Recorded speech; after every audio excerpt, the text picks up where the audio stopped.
পঞ্চগড়ের বোদা উপজেলায় শুরু হয়েছে ছিনাইকুড়ি নদী খনন কার্যক্রম। মঙ্গলবার সকালে এই গুরুত্বপূর্ণ উদ্যোগের উদ্বোধন করেন পানি সম্পদ মন্ত্রণালয়ের প্রতিমন্ত্রী ফরহাদ হোসেন আজাদ। বসুন্ধরা, উত্তরা, বনশ্রী, কুড়িল ও বাড্ডা সহ রাজধানীর বিভিন্ন স্থানে অভিজাত ও অত্যাধুনিক মানের ফ্ল্যাট কেনার এক নির্ভরযোগ্য প্রতিষ্ঠান প্লেজেন্ট প্রপার্টিজ লিমিটেড।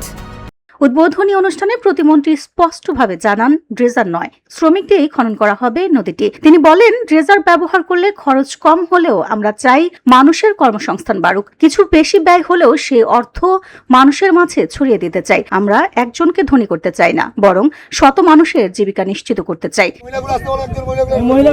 পঞ্চগড়ের বোদা পৌরসভা ঘিরে প্রবাহিত ছিনাইকুড়ি নদীটি সময়ের সাথে ভরাট হয়ে প্রায় হারিয়ে গেছে তার স্বাভাবিক রূপ। এই পূর্ণ খননের মাধ্যমে প্রায় ৩ কিলোমিটার এলাকা জুড়ে নদী প্রবাহ ফিরিয়ে আনা হবে, যা প্রায় ১৫,০০০ মানুষের উপকারে আসবে।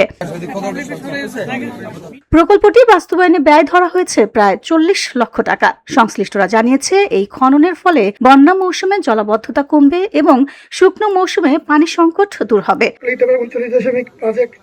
উদ্বোধনী অনুষ্ঠানে জেলা প্রশাসক সুক্রিয়া পারভিনের সভাপতিত্বে আরও উপস্থিত ছিলেন পুলিশ সুপার রবিউল ইসলাম সহ স্থানীয় প্রশাসন, পানি উন্নয়ন বোর্ডের কর্মকর্তারা এবং রাজনৈতিক ও সামাজিক নেতৃবৃন্দ। নিজ হাতে মাটি কেটে এবং বৃক্ষরোপণের মাধ্যমে আনুষ্ঠানিকভাবে এই খনন কার্যক্রমের সূচনা করেন প্রতিমন্ত্রী। ঝিনাইকুড়ি নদীর এই পূর্ণ জাগরণ শুধু একটি খাল খনন প্রকল্প নয়, এটি পঞ্চগড়ের মানুষের জন্য নতুন সম্ভাবনার দরজা খুলে দেওয়ার একটি উদ্যোগ।